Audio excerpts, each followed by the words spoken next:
Defense, turnovers, and a lack of discipline are among the many things that went wrong this past weekend for the San Diego Gulls. We'll talk about that and more on this edition of Locked On Anaheim Ducks.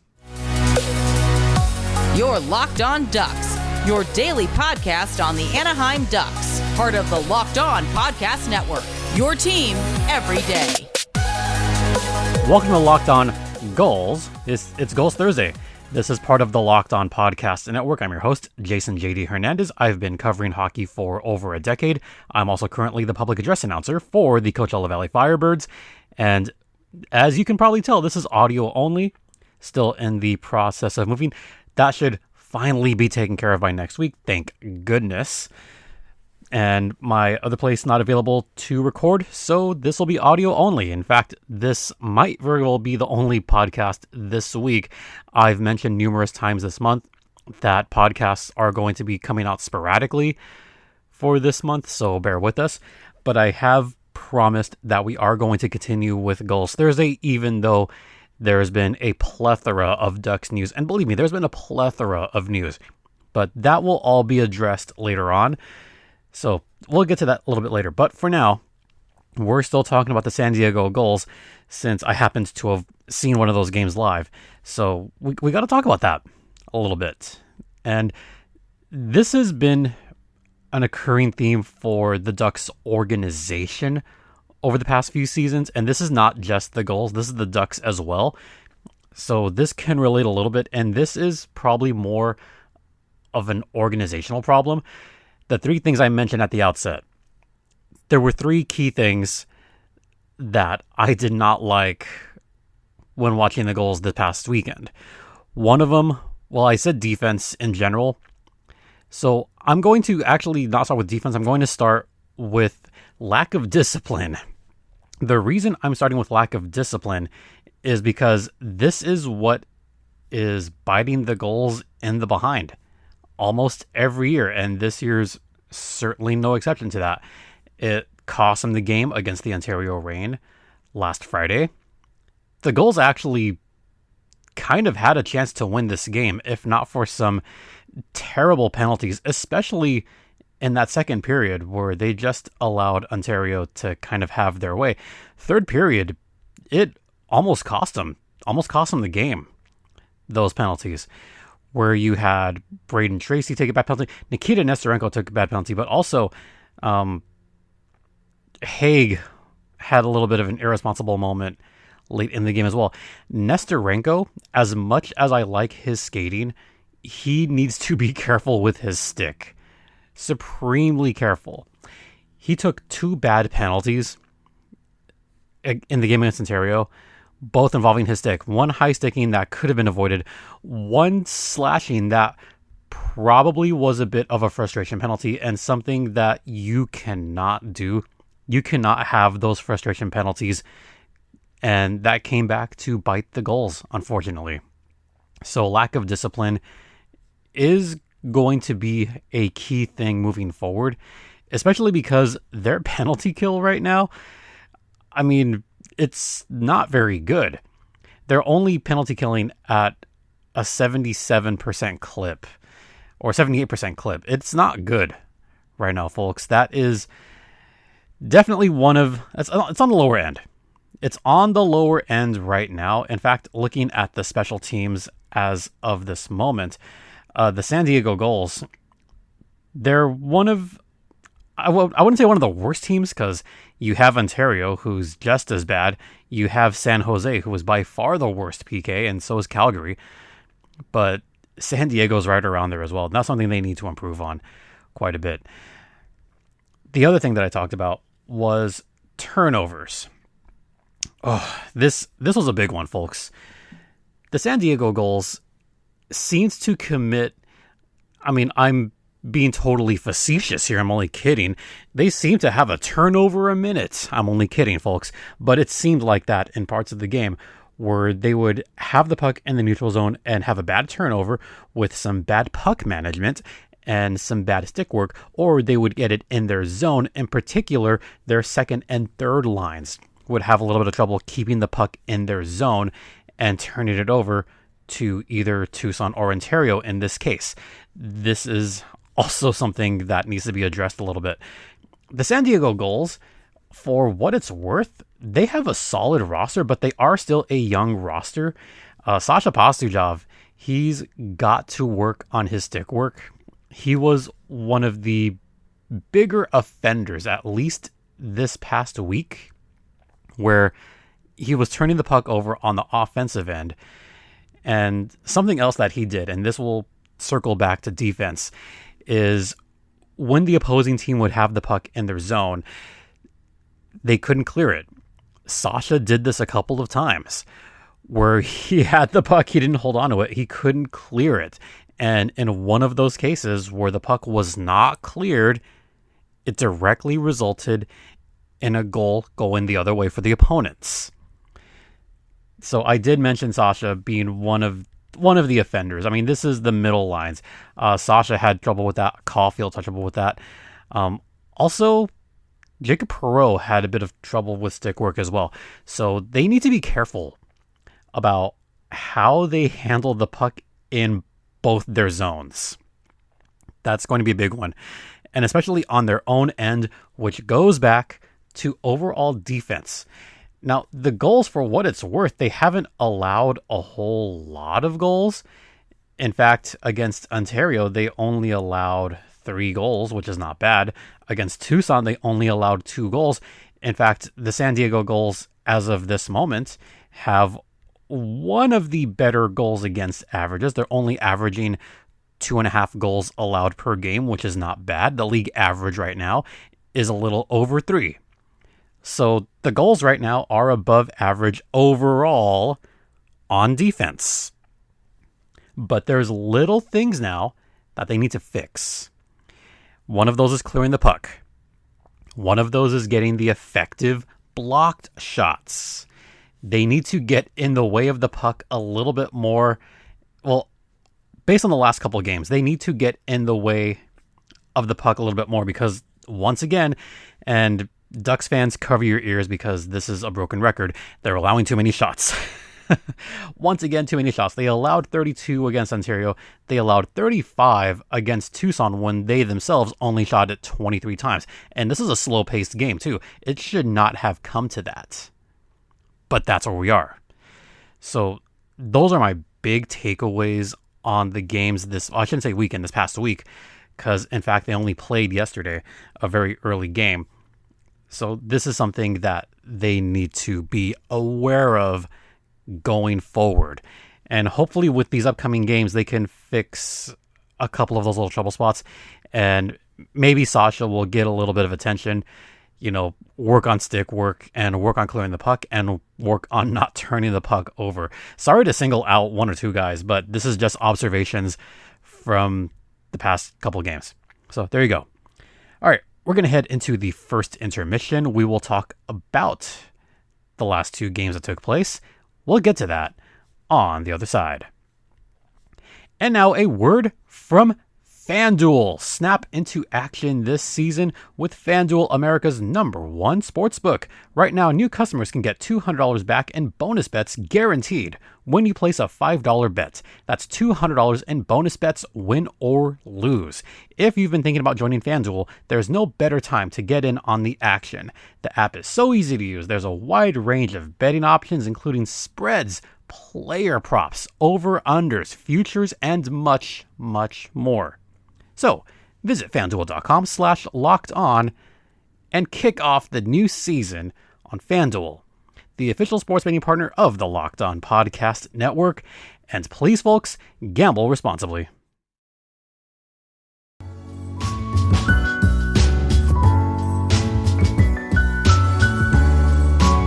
Welcome back to Locked On Gulls, which is under the umbrella of Locked On Anaheim Ducks and part of the Locked On Podcast Network.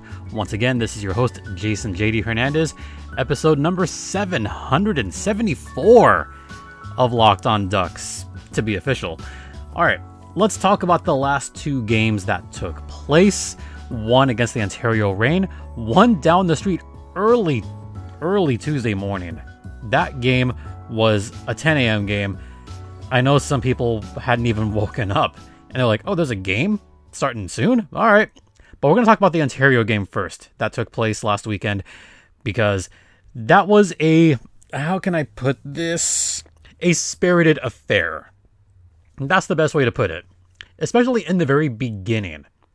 After a power play, right before a power play rather, for the Ontario Reign, there was a long fight between Jacob Doty and Travis Howe. Okay, first off, this fight lasted about a minute. It was a long fight. There were some decent punches thrown.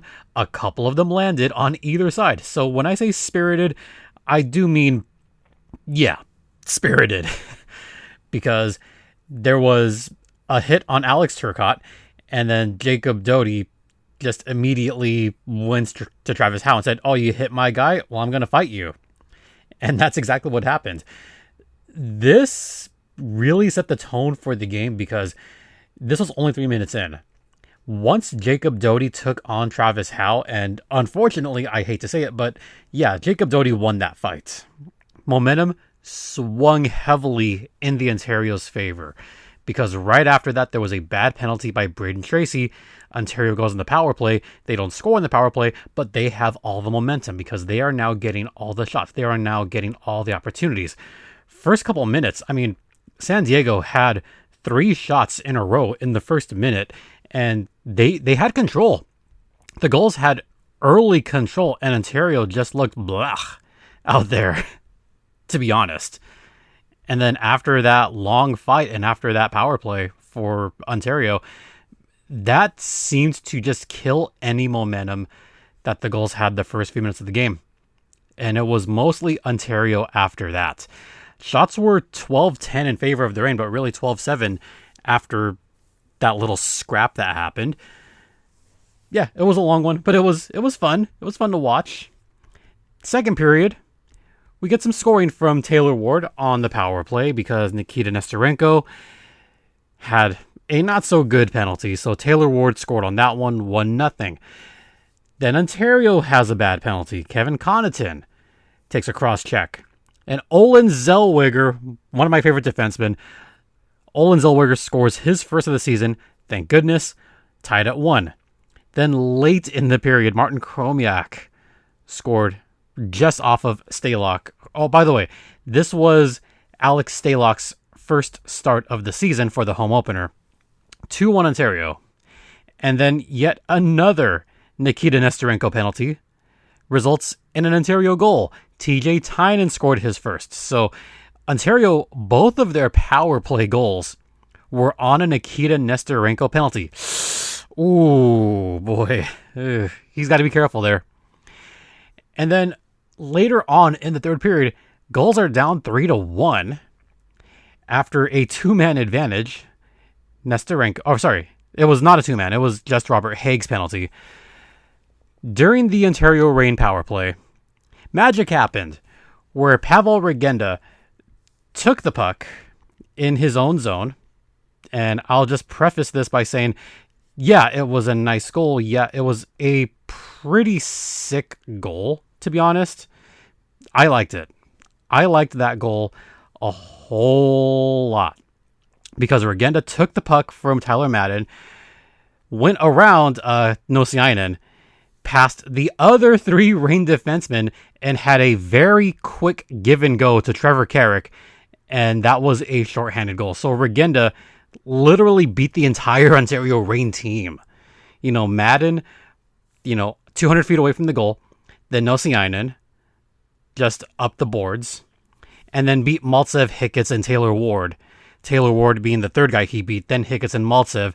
They were both going towards Trevor Carrick and left Pavel Regenda with a kind of semi-breakaway. But that was enough to get a short-handed goal for the Regenda agenda. Already his 4th goal of the season in 3 games. Regenda's looking good, folks. He's looking very, very good. I've said this numerous times on the Ducks regular podcast, and I'm going to say it here. Pavel Regenda deserved much more of a shot to make the Anaheim Ducks roster. Regenda has excellent speed. He has great awareness, and he has great puck control, especially when receiving the puck. And that was a case where, as I watched the play develop, and I said, oh, he's going to take off. He took off, scored that goal. And about 5 seconds after he scored that goal, I look to my side and I say, he should be in the Ducks. Yeah, he should absolutely be on the Ducks. But he's still in San Diego scoring goals and taking names and kicking butt. But that would be the last goal of the game. Ontario would go on to beat San Diego 3-2 in front of a packed house at Pechanga Arena. Kind of a downer way to have your home opener, but still a great crowd on hand. I mean, they were loud, they were rocking, they were doing everything they can to will the Gulls to victory. Unfortunately, could not do it that time.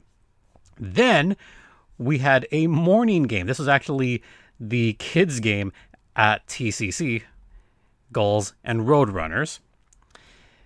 This was one that was frustrating.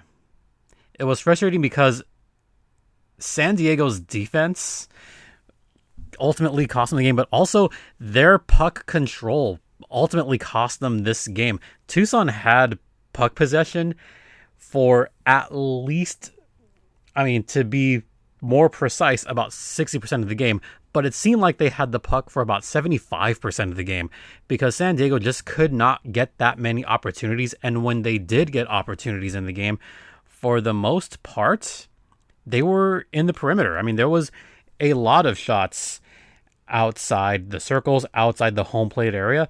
It just wasn't even good. The one goal the Gulls did had was down the middle in the mid slot. That was a perfect shot, perfect goal. That one's fine. But for the most part, they were in the perimeter or had a bad angle shot. Tucson, on the other hand, they had a bunch of shots in the home plate area. And this is where I stress that the Gulls need to be careful with how they defend in the high danger area. They allowed too many high danger shots to Tucson. It's a wonder that the Roadrunners only had 2 goals in this game.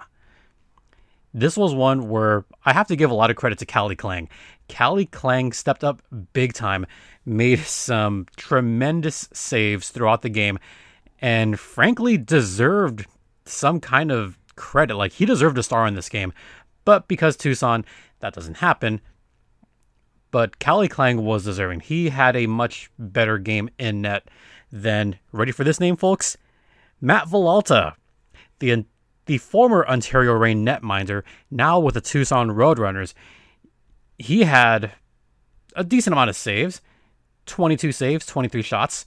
But again, most of those were not quality shots for the San Diego Gulls. They probably just didn't wake up. It was a 10 a.m. start. It was early. Hunter Drew, yes, that Hunter Drew scored for the Tucson Roadrunners. And then Trevor Carrick scored for the Gulls in the second. And right away, third period, Dylan Genther, the young speedster, scored early in the third for Tucson. That was all the scoring on this one. And we had yet another spirited roughing up on this one. Michael Kesselring and Nick Wolf had a good brawl. Not as good as the Reign Gulls one, but still a pretty decent fight with some good hits between Wolf and Kesselring. I don't really know who won that fight because that happened right after Trevor Carrick had scored his goal. And then Kesselring took on Wolf. And I would say that fight was a draw, slight advantage to Tucson there. So, San Diego not winning the fights necessarily, and that's not helping. But, final score, 2-1. Gulls lose both of their games over the weekend.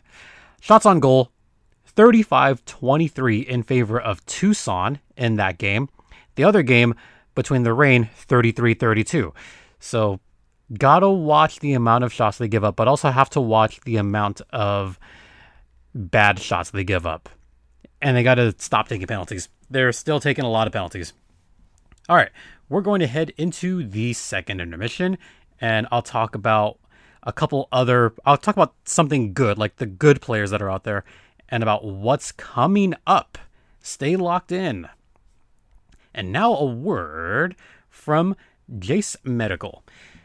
The Jase case is a personalized emergency medication kit that contains 5 essential antibiotics that treat the most common and deadly bacterial infections. You can customize your case and additional life-saving medications based on your unique needs.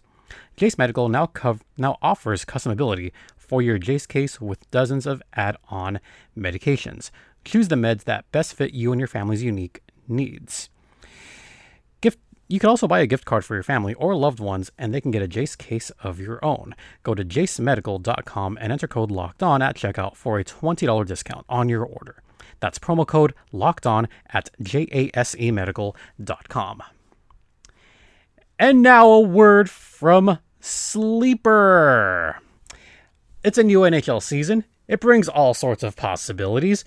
Maybe Troy Terry could score 50 goals. Well, maybe not, but maybe he could score 40 goals.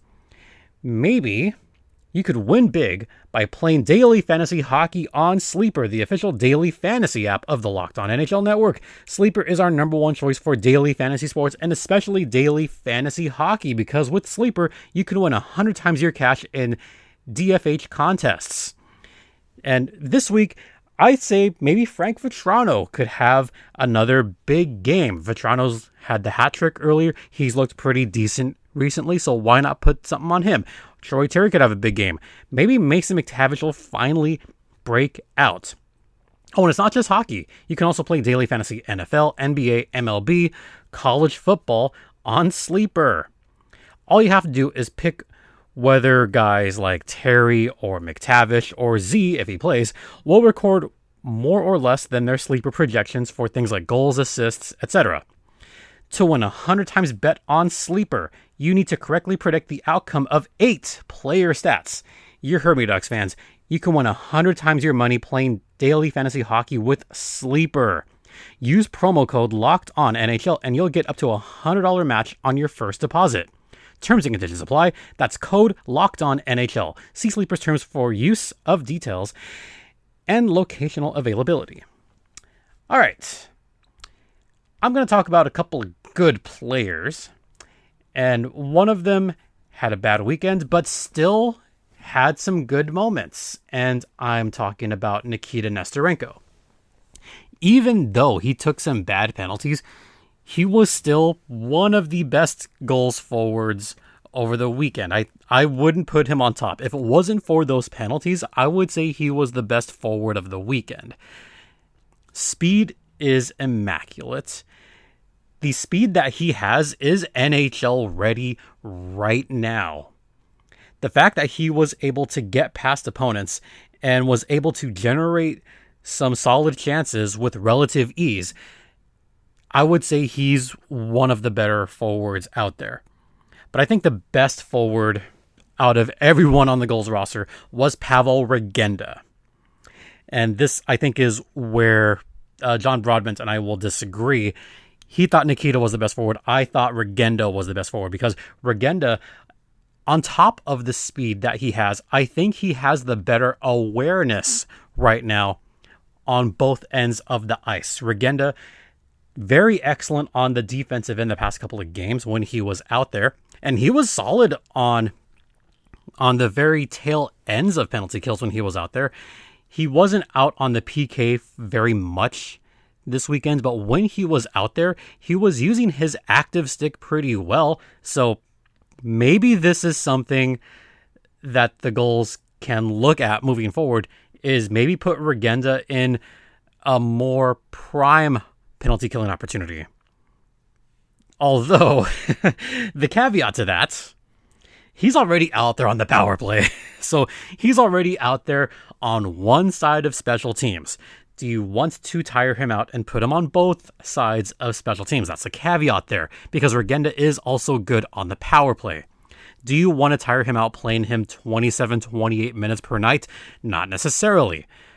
But it's still something to consider. Maybe have him out there a little more than once in a while on the PK, because he seems to do well on that.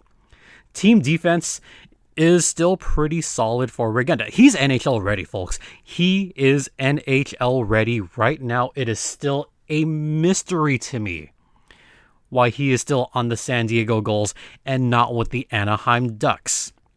I've heard this from fans, especially at the tail end of training camp. Regenda didn't get a shot. Nesterenko didn't make it. Yes, I know. I get it. I get, letting the kids play, Nesterenko being one of them. I get it. Yes, it's nice seeing Leo Carlsson out there, even though his use it's questionable at worst.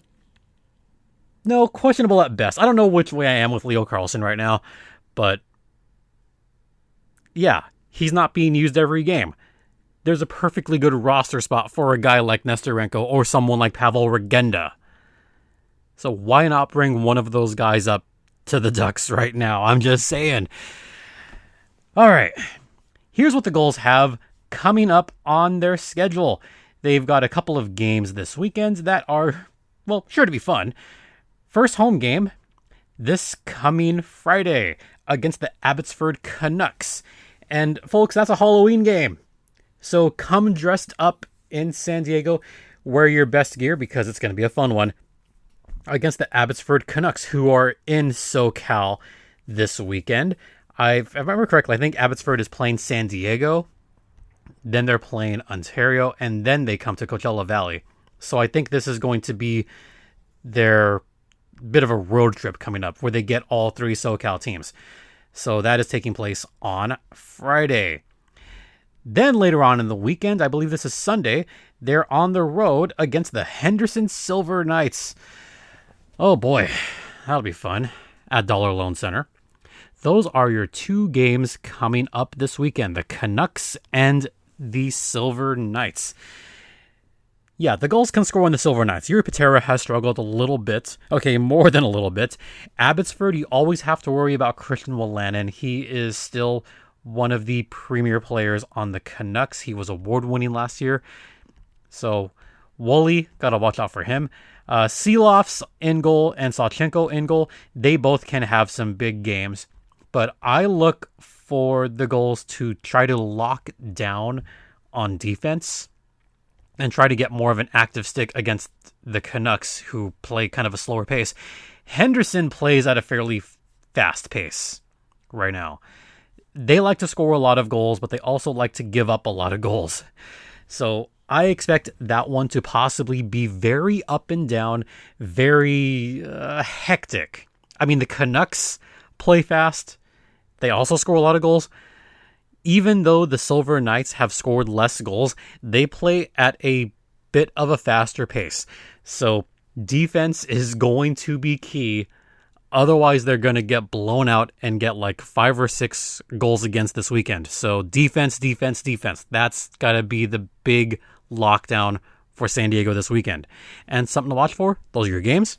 That'll do it for this edition of Locked On Gulls. Once again, thank you so much for listening. Don't forget this podcast is free and available across all platforms, including Stitcher, Spotify, Odyssey, Apple Podcast, Google Podcast, among others. You can follow me on Twitter at StimpyJD. The show's Twitter is at LO_Ducks, and you could email me at lockedonanaheimducks@gmail.com. And hopefully we'll be back to regular episodes next week. Hopefully soon, folks. We're getting there. Once again, thank you all so much for your continued support. It is so greatly appreciated. For Locked On Gulls, I'm Jase Hernandez, saying have a great rest of the afternoon. Please remember to be safe out there, be kind to one another, and ducks and gulls fly together.